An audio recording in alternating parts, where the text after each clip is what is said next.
So thank you, ma'am, for joining, first of all.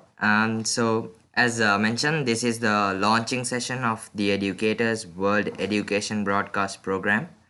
And ma'am, it's an honor to have you here for the launching session as our speaker. Moving on. So if anyone has queries who's viewing this video, you can email me, or you can drop your questions below in the comments section, and I hope to answer all. And moving on, the World Education Broadcast, I won't take much of your time, ma'am. Is mainly with the intention of raising awareness to global problems and things that we face day to day life, and also to teach the society about new upcoming technologies and upcoming topics, which most of the people don't get to hear. So that's our main aim. Again, moving on, our guest for the day for the launching program, Miss Prabjot Kaur, a psychologist, a metaphor therapist, and a counseling psychologist. And introducing about our speaker, she's a very qualified person, and in the fields of psychology, and have completed her masters in psychology, and being an assistant professor of psychology, DAV University, from 2019 to 2021, and also have conducted two great international workshops on art therapy, and have also conducted a mental health seminar in the Indian Army. And she is currently working as a counselor. And so, moving on to our topic of the day, which will be stress and coping. Over to you, ma'am. Hope you all enjoy. Thank you. Hello, everyone. My name is Prabjot, and I'm a counseling psychologist. Today's topic, the topic that I came up with, which is very important with respect to the scenario of COVID that's going on. Also, the kind of times that we are heading towards, stress and coping is something that we all need to understand and we all should equip ourselves with. So, coming to the topic of stress, we all have heard the word stress, since we have understood the world around us. We have often heard elders talking about stress. We have often heard our teachers talking about stress. We have often heard professionals talking about stress and discussing this as a very important aspect of life.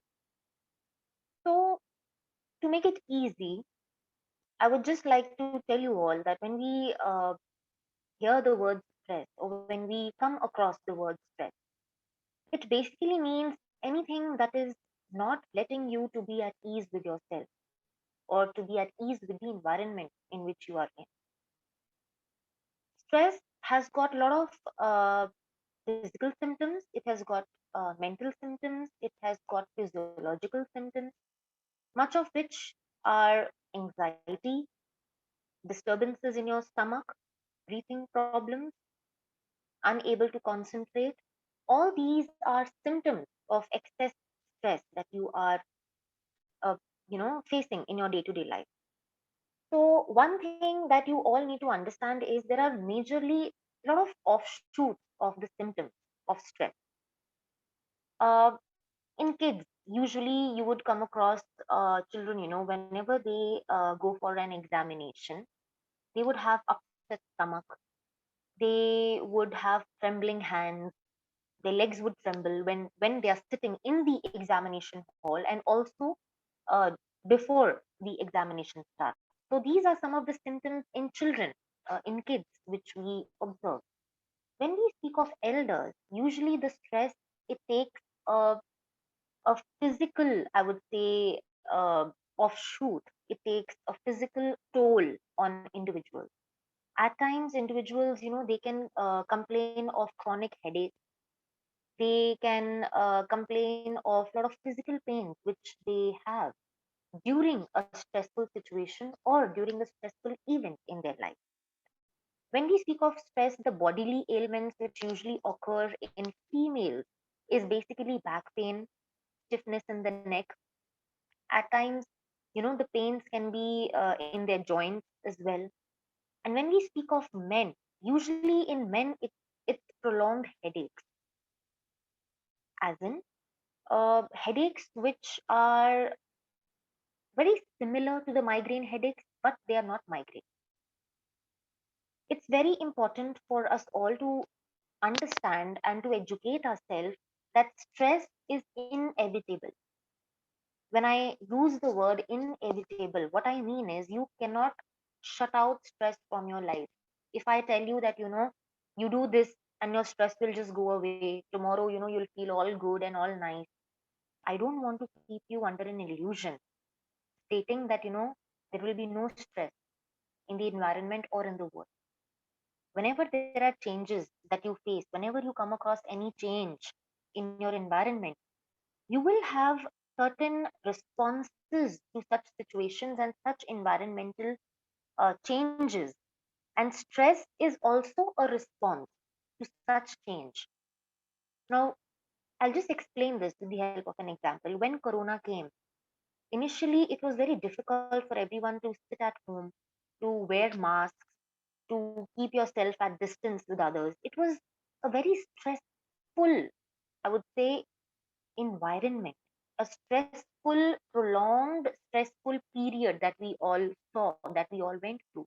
And a lot of people, they had anxieties. The anxieties had risen up like anything. Insomnia, it was too much in youngsters, and sleeping problems, unable to sleep peacefully, properly, good sleep. It was all at minimum that was going around. Why was all this happening? Because there was a change. There was a change in how we are supposed to conduct ourselves. There was a change in the environment in the world. So if I tell you that stress will make uh, as in if I tell you that stress would just vanish from this world, it's not going to happen that way. What we need to understand is we need to understand how to deal with it. There are certain steps which are important when you face stress, which you need to keep in mind. Number one, whenever you come across a stressful situation, the first thing that gets hit is your immunity. You will see people who have lower immunity levels, they are the first ones who get affected by stress badly. So make sure that you eat properly. Make sure that you maintain your health. And when I say eat properly, the diet should be balanced. It's not that, carbohydrates should be at the maximum, proteins need to be at the maximum. It's not like that. When I say eat balanced diet, it means it should be fulfilling. You should feel good when you eat. As in, I don't mean eat fast food. I don't mean that. Everything should be in check. Everything should be balanced. So accordingly, you should eat nutritious food. When I say nutritious food, preferably it should be home cooked food. Okay. So the second thing is when you come across stressful situation, our heart rate, it tends to either increase a lot or decrease. So accordingly, you should have certain breathing exercises which you should equip yourself with. There are a lot of yoga teachers available. So educate yourself, have a routine in which you include breathing exercises as well. And physical activity is very important so that the toxins from your body, any excess stress, it gets released when you are doing any physical activity. And one thing that is very much important is to be thankful and grateful for all the good things that you have in your life. You should be thankful. You should be grateful. People, uh, when they are facing a lot of stressful events or stressful situations in life, we tend to crib. We tend to bicker, we tend to curse the situation in which we are in. So rather than viewing the situation as the whole negative aspect of life, one should embrace it. One should learn from it. Once when you have a learning attitude, once when you have an attitude to grow, to progress, automatically your mind, your thoughts, your thinking will have a shift. So this shift is important. And also have a support system, have good group of friends. I don't say have a 100 people friend group. I'm not saying that, but have friends who are genuinely good, who want your good. To have a good, I would say, a group of people who are genuinely nice, whom you feel uh, good being with, have such a good support system, so that whenever you face a stressful situation, there are people who can, help you, who can support you psychologically. This helps whenever that that there are some people who will always be at your support. When you have that feeling in you, you automatically feel good, you automatically feel strong. I'm not saying be dependent on them, but having a sense of understanding that, yeah, there is someone to look after me, there is someone, there are people who want nothing but good for you. So once when you have this sort of a perspective and thinking in your mind, psychologically it gives you a sense of security, psychologically it gives you a sense of warmth. So hang on to it, stick on to it. So these are few of the quick things, that you can do, so as to handle stress, so as to face stress. One should never run away from any stressful situation. You should face it head on and learn from the situation. So, if in case there is anyone going through a major stressful event which you feel that it is a bit difficult for you to handle it, to come out of it, so you can always ask your school counselor. You can always contact any psychologist who is good, who can guide you better, who can educate you better. So always put your foot forward when it comes to asking for help. One should never feel, I would say, weak asking for help. It's never bad to get educated from the correct professionals around you.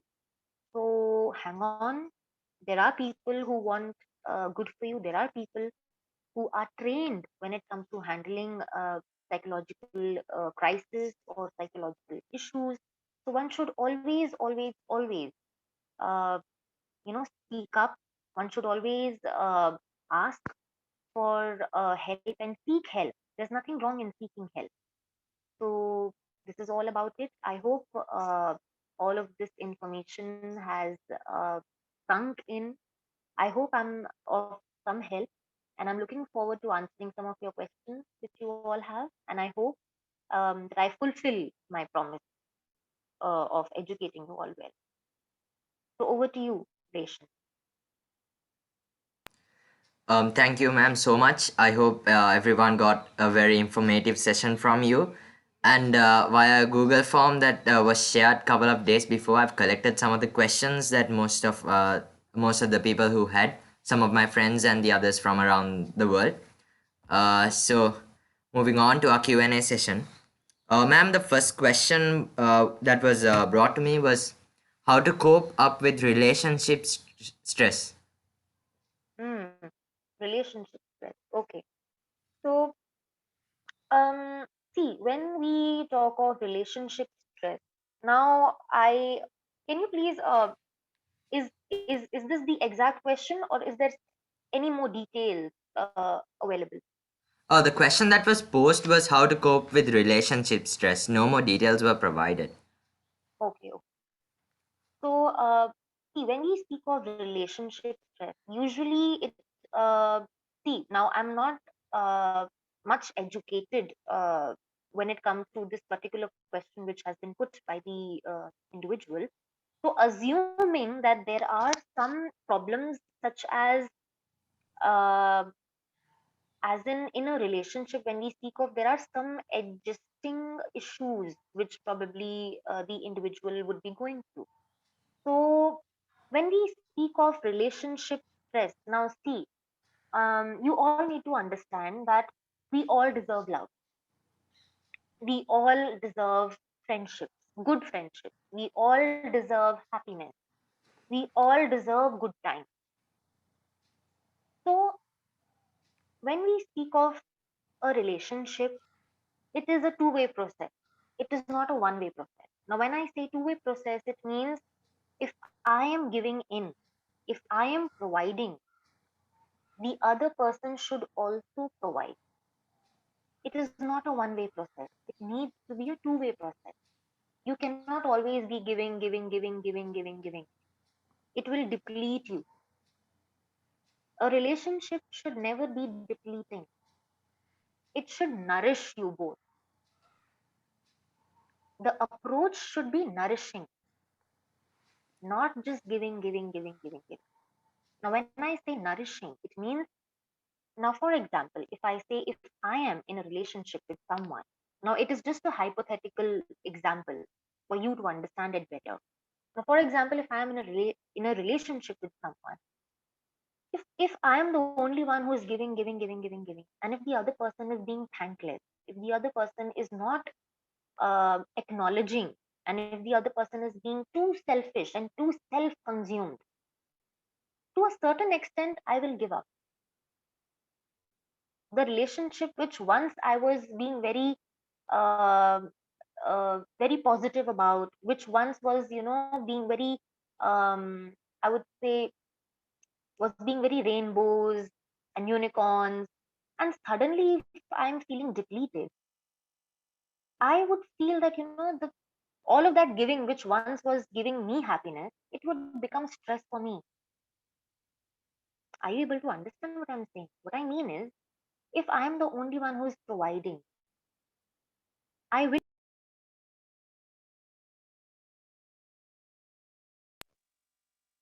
depleted at one point. So to avoid this, your approach to a relationship should be nourishing, in the sense, if your partner, supposedly, if your partner or your spouse is doing something good for you, is doing something very nice for you, acknowledge it, appreciate it. There will be times when you will feel low. There will be times when your partner is feeling low. Address that. Don't ignore. Whenever we feel low, whenever we are at our lowest, that is the time when we seek support. That is the time when the support should be given. Okay? So when we speak of a relationship, it is not always, being all happy. It is not always like that. Life is not always like that. Whatever we see in movies, the reality, I would not say it is way different, but it is a bit different. So be a pillar of support to each other. And if that is the approach, to nourish each other, to be a support to each other, I don't think all of this will be a stress to you. The stress comes when everything is on your head, when everything you are doing, everything you are taking the lead. No, give your partner a chance. Let them also take the lead. Let them also take responsibility. Teach them, make them learn. Only then it will function. Be a be a uh, be a couple that nourishes each other. Be a couple that is the biggest support to each other. Be a couple where you want nothing but good for each other. Don't fall under the category of being toxic to each other. No, communicate. Communicate in a way that it is not derogatory, it is not disrespectful. We all are educated people. Uh, we all are seeking education. Why? Because so that we can make wise decisions, right? So communicate, communicate well, and allow each other to express themselves. Allow each other to and one more thing which is very important is to face certain insecurities and vulnerabilities of the other person also. Don't expect the other person would always listen to you. You should also listen to the other person as well. It goes both ways. So I hope I've answered this question, Resham. And is there anything else? Any more Yes, questions? ma'am. You've the answer was very grateful. Ma'am, I have a question, which is, seeing so many people don't find a trustworthy friend to express about their stressful situations. So, what advice will you be giving to a person who is getting other people, like who is a trustworthy friend, and what advice would you be giving to a friend, a person of that manner who is listening to other stressful situations? Like, how would that person be able to comfort the person who is expressing their stress? Okay, okay. So basically, I would just rephrase your question. Now, say for example, if you are always listening to a person's bad stories or stressful stories, how can you help them? Is this the question? Yes, ma'am. What advice and how can we help them? Okay.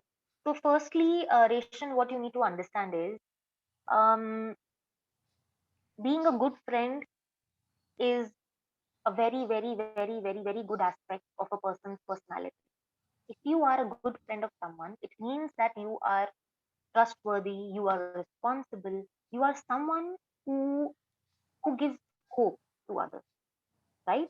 So being a good friend is a very good aspect of a person's personality. One thing. The second thing is, whenever a person is coming to you with any problem or any stressful situation, the first thing which is important is to listen.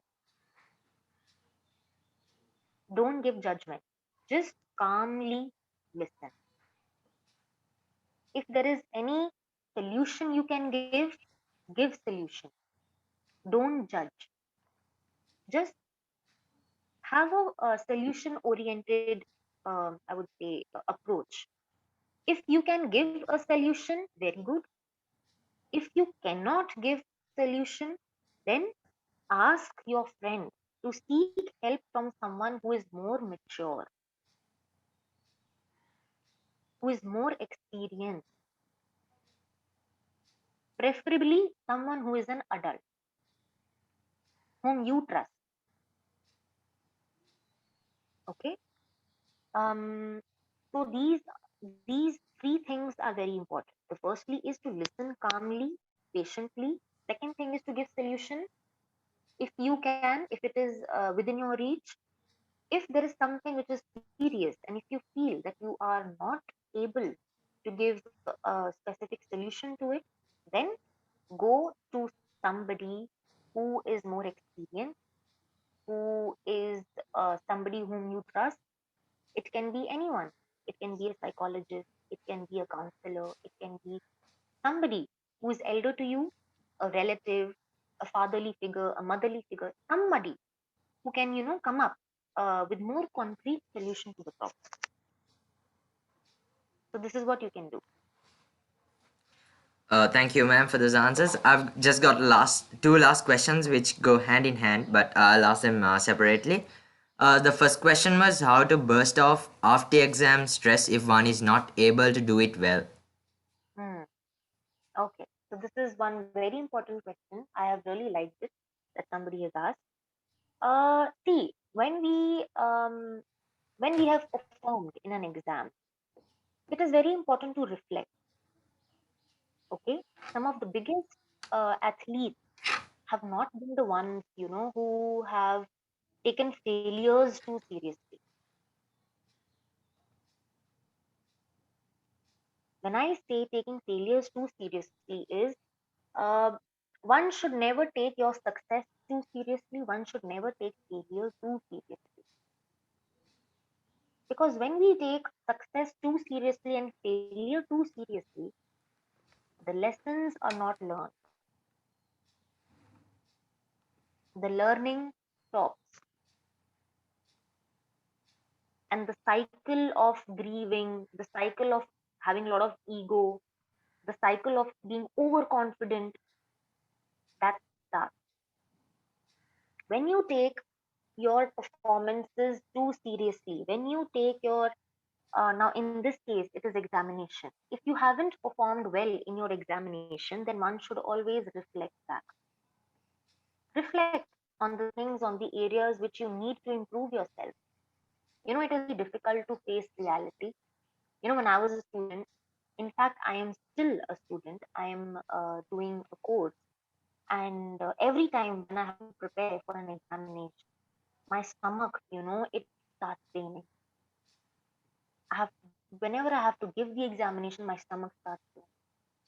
When I'm done with the examination, again I feel breathlessness, because I at times don't understand whether I've performed well or I have performed very bad. So all of this happens to me also. But now I have understood all of this is happening because of stress. anxiety. It's happening because I'm scared. It's happening because I am only considering this particular examination to be a do or die situation. So don't have such thoughts in your mind. See, when these days when I'm not doing like if I don't do good in an examination, I always reflect back. I see which all subjects, which all examinations I have performed well in, which all examinations in which I have not performed well in, and I see where I need to improve myself. Do not take your failures too seriously. Do not take your successes too seriously because everything will go in your head. One should always be grounded. Always. Always have a learning attitude. Always. Okay. So, if at all you haven't performed well in your examination, reflect what all were the topics which you haven't performed well in. What all are your strengths? What all are your weaknesses? And then improve yourself accordingly. There's always a second chance. Always. One should always remember that. So I hope I've answered the question, Reshan. Yes, ma'am. I think the person who asked the question got the answer very well. And this final question that came up my way was how to cope with stress, which is brought via studying. Okay. So basically, stress via studying. Now this question is very, it, it's not more detailed. So there are few things that I would like to highlight. The first thing is performance pressure. When you study, you have a pressure of performing your best. Okay, you have a certain amount of expectations with yourself. There are some expectations which your parents will have with you. There are certain expectations that a society as a whole has from you. So all of that definitely will give you stress. So again, like I said, you need to understand that studying is important. The reason why you are studying is something that you need to be clear about. We are educating ourselves not because we want to be successful in life, not because I want to earn a lot of money. That's the reason why I'm educating myself. No, these reasons are very shallow. When you, as an individual, when you want to improve, when you, as an individual, want to make better decisions in life, and if that's the reason why you are educating yourself, I don't think you will feel stressful at all.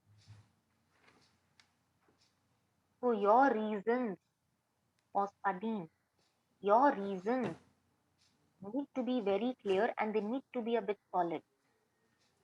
You know, uh, Whenever I counsel students, whenever I teach them psychology, I always tell them, you are educating yourself. Why? So that you be responsible. Why? You take responsibility of yourself. You educate yourself. Why? So that you become wise, so that you make better decisions tomorrow. And once when the attitude of studying is to educate yourself, I don't think you'll feel stressful whenever you have to study.